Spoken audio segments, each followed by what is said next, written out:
Historia aborigen. El primer asentamiento humano en Ecuador se da gracias a los grupos que ingresaron a América desde Asia. Se compartiría en clanes, grupos constituidos por vínculos de sangre.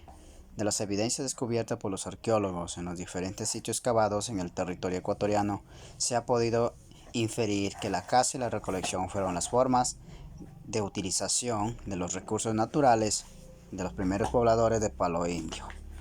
La caza practicada por estos habitantes tempranos se debe a los diversos tipos de animales como zarigüeyas, conejo, puercoespín, erizo, cuy, perro, tapir, danta, venado, ojos de anteojos y perdiz.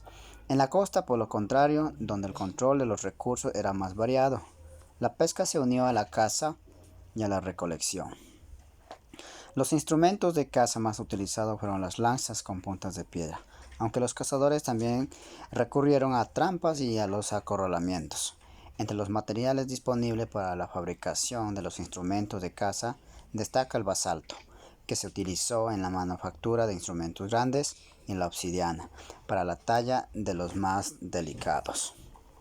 Cultura del periodo paloindio. Cultura inga se ubicaba al sureste de Quito, en cercanía del volcán Ilaló, 10.000 años antes de Cristo aproximadamente. Se agrupaban en hordas y vivieron en cuevas. Existía división de trabajo por sexos. Los hombres se dedicaban a la cacería y las mujeres a la recolección y cuidado de los hijos. Se alimentaban de animales que ellos mismos cazaban. Luego se vestían con sus pieles. Domesticaron algunos animales como el perro y la alpaca. Utilizaron la obsidiana para tallar armas de cacería. Se cree que ornamentaban su cuerpo. Desarrollaron pintura rupestre. Cultura Chopsi. Se ubicaban a 62 kilómetros de la ciudad de Cuenca, a 2.400 metros de altura, 8.000 años antes de Cristo. Se organizaba en tribus de hasta 30 personas aproximadamente. Para la subsistencia era base de cacería y recolección. Practicaron el intercambio, ya que se encontraban vestigios de obsidiana provenientes de la sierra, norte del país, así como materiales provenientes del Perú. Cultura Cubilán. Se ubicaba a los límites de la provincia de Loja y de la Suay, en el subpáramo a 3.000 metros de altura. Eran bandadas nómadas. Para la subsistencia era base de la caza y recolección. Se encontraron diversos vestigios de artefactos lícitos como herramientas con puntas de piedra talladas y raspadores. Cultura Hondache. Ubicación en las orillas del río Misaguallí entre Cotundo y Hondache. Eran nómadas. Para su sobrevivencia era base de caza, pesca y recolección. La gran cantidad de herramientas hechas de obsidianas, materiales volcánicos muy cortantes, como navajas, flechas, cuchillos. Utilizaban como armas, eran realmente muy guerreros. Cultura de Las Vegas. Se ubicaba a 4 kilómetros de Santa Elena, a 33 metros sobre el nivel del mar. Eran nómadas, seminómadas y eran sedentarios. Se dedicaron a la caza, pesca, recolección. También hay vestigios que desarrollaron la agricultura primitiva. Sus herramientas construidas con madera, piedra e incluso concha, como cuchillos, lanzas, jabalinas y artefactos para la agricultura. Elaboraron redes de pesca. Se cree que esta cultura fue la que inició el cultivo sedentario. Cueva Negra de Chopsin. La Cueva Negra de Chopsin fue utilizado como campamento base por los cazadores recolectores paleoindios del sur de la sierra durante más de 2 milenios. Está ubicado cerca de la actual población de Sixic, en la provincia de La Suay, a 2.400 metros sobre el nivel del mar. Podemos observar una ocarina, un instrumento de viento en representación en cerámica de la cultura Pasto, datación de los 700 a 1500 después de nuestra era. Tenemos piezas y núcleo de obsidiana, puntas de flecha, proyectiles, lascas, rederas, periodo neolítico preformativo, datación aproximadamente de 1100 antes de nuestra era. Compostera Pasto, Tuncahuán o Patrial. Tiene una decoración con pinturas positivas en tonos rojo o marrón, datación aproximadamente de 700 a 1500 después de nuestra era. Ollas de estilo guacamayo. Es un tipo de olla de dimensiones más reducidas. Tiene una altura probable de 15 a 20 centímetros. Su cuello orientado hasta afuera tiene 1.5 y de 2.5 centímetros de largo, decorado por líneas finas oblicuas o bandas pintadas en rojo. Su diámetro de abertura varía entre de 10 y 15 centímetros. Los colores exteriores de las pastas son variadas con algunos tiestos negros. Cuenco de Catamayo. El material de esta fase se caracteriza ante todo por una gran uniformidad tanto en las pastas usadas como en las formas de los recipientes. Características de esta época tiene un color exterior uniforme con predominancia de los tipos bayos claros. Su espesor varía entre 3 y 6 milímetros. Al interior el alisado ha dejado visible unas finas huellas paralelas que indican el uso de un tampón vegetal. El alisado es más cuidadoso y se acompaña a un menudo de un bruñido lineal. Frecuentemente la cocción no es homogénea, dejando un núcleo gris. Esta pasta es abundante partículas de cuarzo y mica generalmente finas. Periodo formativo cerámico equivale al neolítico del Viejo Mundo por la domesticación de las plantas y las apariciones de aldeas, centros urbanos. En esta fase puede apreciar tres partes: temprano, intermedio y tardío. Las culturas más importantes de este periodo son Valdivia, Mayo-Chinchipe, Marañón, Machalilla y Chorrera. Aparecen ahí apropiadamente aldeas agrícolas. La agricultura aún incipiente se instala como el sustento económico principalmente de las personas, ya que era mucho más eficiente que la recolección. Mientras que la caza se ve bastante reducida, la pesca continúa como un importante sustento de economía local.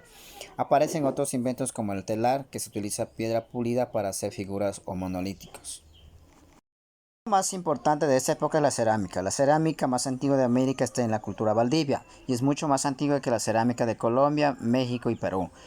En el formativo temprano, los únicos vestigios conocidos hasta la fecha en el Ecuador son los de la cultura Valdivia en la costa ecuatorial. En el formativo se da la aparición de los centros administrativos y la religiosidad da como resultado las figuras como el sacerdote o sacerdotista como líder. Cuando una aldea crecía en tamaño demasiado, la población migraba a otro lugar y fundaba una nueva aldea, pero la nueva aldea mantenía una relación de dependencia con la original. La aldea original pasa a controlar varias otras, haciendo que ésta se transforme en un centro administrativo. Este centro de poder ya no hace agricultura, aunque sí otros oficios, y recibe los alimentos necesarios para el sustento y sus pobladores de las otras aldeas. En esta época tenemos aldeas y centros administrativos como el Real Alto, cultura Valdivia y Palanda, cultura Mayo, Chinchipe, Marañón. Se sabe que la costa ecuatoriana tuvo intercambio comercial con el litoral peruano por la presencia de conchas del espóndilo en tumbas de la civilización Caral. Asimismo, también hubo intercambio entre la costa ecuatoriana y la zona amazónica habitada por la cultura Mayo, Chinchipe, Marañón.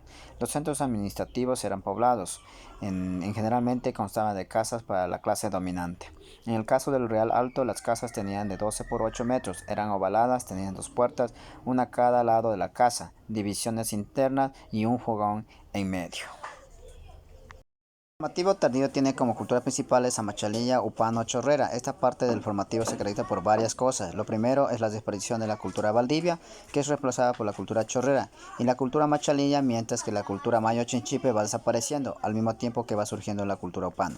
Otro aspecto característico de la fase de la cultura Machalilla nace un estilo cerámico influenciado por la Amazonía, influencia de la cultura Mayo Chinchipe, mientras que la cultura Chorrera mantiene el estilo heredado de la Valdivia. En esta cultura de Cerro como pueden observar, tenemos esta pieza que marcan de esta cultura. Además tenemos la botella antropomorfa de la cultura chorrera, que tienen ojos con forma de pepas de café. Además la pieza de la cultura chorrera en forma de una mujer, como podemos ver en esta imagen. Un mortero zoomorfo ceremonial de la cultura Valdivia en forma de un mono. Figura de una mujer de dos cabezas que datan entre 2300 a 2000 a.C., cultura Valdivia en Ecuador. De las culturas más destacadas durante este periodo podemos mencionar a la Tolita, Huangala, Bahía, Jamacuaque, Cerro de Río y Tuncuán. Una de estas características de esta fase es que ya existe una agricultura extensiva. Aparece una división de trabajo entre los aristócratas y el pueblo. La alfarería y los textiles destacan en esta época que se empiezan a utilizar los metales. En el Ecuador se funden y se utilizan piezas de oro, plata y platino. La variedad de la cerámica de las culturas como Jamacuaque nos permite saber cómo se vestían, cómo eran sus casas, sus navíos, sus ceremonias y sus distintas autoridades como músicos, sacerdotes y guerreros. Esta vivienda cultura Tumaco, la tolita. Este artefacto procede de la provincia de Esmeralda. La cultura Tumaco, la tolita representa una casa. Tiene 4 lados y es de planta rectangular con vano en 2 de los muros que habrían servido de puerta de acceso. Las pendientes pronunciadas en el techo permiten que la lluvia escurriera con facilidad. En su interior se observa una distribución de espacios con el piso compactado. En su centro se destaca un eje que representaría la unión de los tres mundos, el mundo de los dioses, el mundo de los vivos y el mundo de los muertos. La casa tiene una estructura abierta que busca constantemente la luz y la ventilación, y generalmente se habría ubicado alrededor de patios de actividades o plazas. Máscara Tumaco La Tolita. Una de las actividades con mayor difusión en la costa norte del Ecuador durante el periodo de desarrollo regional fue la metalurgia. Los orfebres Tumaco La Tolita no solamente han alcanzado renombre mundial por ser pioneros en trabajar platino, la tumbaga, aleación de cobre y oro, sino que también dominaron técnicas tan variadas como el martillado, el laminado, el hilado, el repujado, el perforado, entre otros. Entre los objetos manufacturados se elaboraron una gran cantidad de adornos personales que habrían tenido carácter doméstico, funerario y ritual. Chamán de Bahía tiene características como la cabeza deformada, tocado y adorno nasal, sendas serpientes que enroscan sus brazos. La figurilla antropomorfa pertenecía a la cultura bahía, del periodo conocido de desarrollo regional, y sus dimensiones son 54.5 centímetros de alto, 33 centímetros de ancho y 27.5 centímetros de espesor. El chamán era un médico sacerdote y jefe experto herbolario y traductor de los fenómenos del mundo natural, comunicaba una ideología religiosa así como un mediador. Uno de los trabajos de la cultura de la tolita tenemos al zorrillo de platino, como podemos ver en esta figura, sus detalles. Además, tenemos uno de los trabajos impresionantes, el sol de oro, que fue martillado y repujado en una lámina única de oro y consiste en un rostro antropomorfo que muestra la conjugación simbólica del jaguar, la serpiente y el águila arpía. El periodo de integración es una fase caracterizada por la formación de grandes señoríos y confederaciones, en algunos casos ciudades y estados. Existieron rutas comerciales a gran distancia, tanto por tierra como por mar. También se resalta el uso de las monedas, hachas pequeñas en sociedades manteñas huancavilca. En el Ecuador se desarrollaron muchas culturas, entre las más destacadas cultura manteña huancavilca, la cañari, la caranqui, cayambe, quienes dominaron Quito y la Inca, el último originaria de Perú. Tenemos la cocina de Brujo Cultura Milagro Quevedo, donde podemos apreciar los detalles de este trabajo. Además tenemos las sillas de manteño, llamadas por algunos investigadores como sillas de poder, fueron esculpidas en roca sólida con diseño antropomorfo y zoomorfo principalmente, y constituyen uno de los vestigios más representativos de esta cultura a lo largo del territorio manteño. Se han encontrado sillas de diferentes tamaños y formas que actualmente hacen parte de varias colecciones arqueológicas a nivel mundial. Estos utilizaban altos rangos religiosos. Compotera Tusa Cuasmal. Esta compotera proviene de la provincia de Carche. Ha sido asociada a la fase Tusa, conocida también como Cuasmal, de la cultura Pat. Se trata de un recipiente de cerámica cuya forma consiste en un cuenco sobre pedestal con decoración pintada en positivo del interior de la cerámica, donde predomina el color rojo sobre fondo crema. El diseño combina elementos geométricos, líneas, cuadrados, rombos, retículos con elementos figurativos, representación zoomorfo del mono. En dos de los paneles se localizan dos grupos de 4 monos a cada lado, sobre 3 líneas horizontales.